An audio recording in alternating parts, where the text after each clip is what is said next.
ఆంధ్రప్రదేశ్లో నామినేటెడ్ పదవుల భర్తీ మొదలైంది. తాజాగా ప్రభుత్వం 38 మార్కెట్ కమిటీలకు చైర్మన్లను నియమించింది. వాటిలో 31 టీడీపీ, 6 జనసేన, 1 బీజేపీ కమిటీ నేతలకు అవకాశం ఇచ్చారు. మిగిలిన మార్కెట్ కమిటీలకు త్వరలోనే చైర్మన్లను ప్రకటించనున్నారు. ఈ అంశానికి సంబంధించి ఫుల్ డీటెయిల్స్ మా ఏపీ కోఆర్డినేటర్ రాజేష్ అడిగి తెలుసుకుందాం. రాజేష్,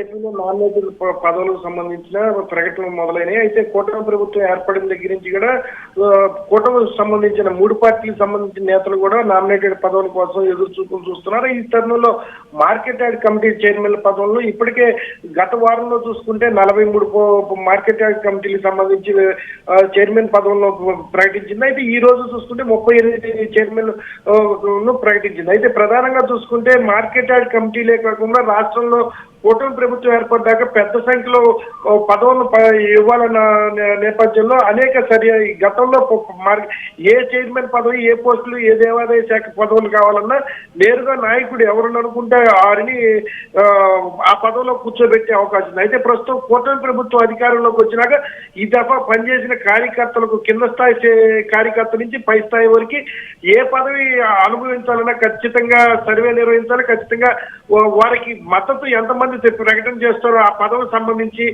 దాని హోదాకు సంబంధించిన విధంగా నామినేటెడ్ పదవుల విషయంలో ఖచ్చితంగా మిగతా వారు కూడా మద్దతు తెలియజేస్తేనే ఈ పదవి ఇచ్చేటట్టు ముఖ్యమంత్రి చంద్రబాబు నాయుడు ఒక ప్రణాళిక సిద్ధం చేశారు. అదే ప్రణాళిక ప్రకారమే ఒక పక్క ఏవైతే నామినేటెడ్ పదవులు లేట్ అవుతున్నాయి అనేసి ఒక పక్క ఆందోళన చెందుతున్నప్పటికి కూడా పార్టీకి సంబంధించిన కేడర్ మొత్తం కూడా ఆందోళన చెందుతున్నప్పటికి కూడా నిదానంగా 1 by 1 పదవులను ప్రకటించుకుంటూ వస్తున్నాడు. అయితే త్వరలో మరికొన్ని మిగతా బ్యాలెన్స్ ఉన్న మార్కెట్ యార్డ్ కమిటీలతో పాటు దేవాదాయ శాఖలో కూడా సంబంధించి కూడా కమిటీ చైర్మన్లు, బోర్డు మెంబర్లు కూడా ప్రకటించాల్సిన అవసరం ఉంది. వీటన్నిటి కూడా క్షుణ్ణంగా పరిశీలించి ఎవరైతే గతంలో పార్టీ కష్టాల్లో ఉన్నప్పుడు, పార్టీ అధికారంలో లేనప్పుడు పార్టీకి బాధ్యతగా కష్టపడి పనిచేసిన వాళ్ళు ఉన్నారు, వాళ్ళందరికీ మట్టుకి ఖచ్చితంగా ప్రాధాన్యత కనబడుతుంది. ఇప్పుడు ఇచ్చిన 38 మార్కెట్ యార్డ్ కమిటీ పోస్టుల్లో కూడా అదే తరహాలో ఈ 38 మందిలో కూడా బాధ్యతగా పార్టీకి కూటమి ప్రభుత్వం గెలుపుకి పనిచేసిన వారే ఉండటం విశేషం. దీంతో పాటు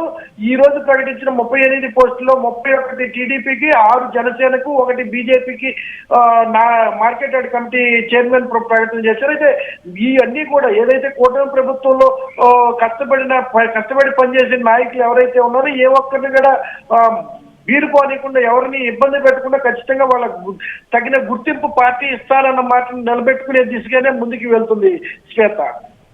రైట్ రాజేష్, థ్యాంక్ యూ.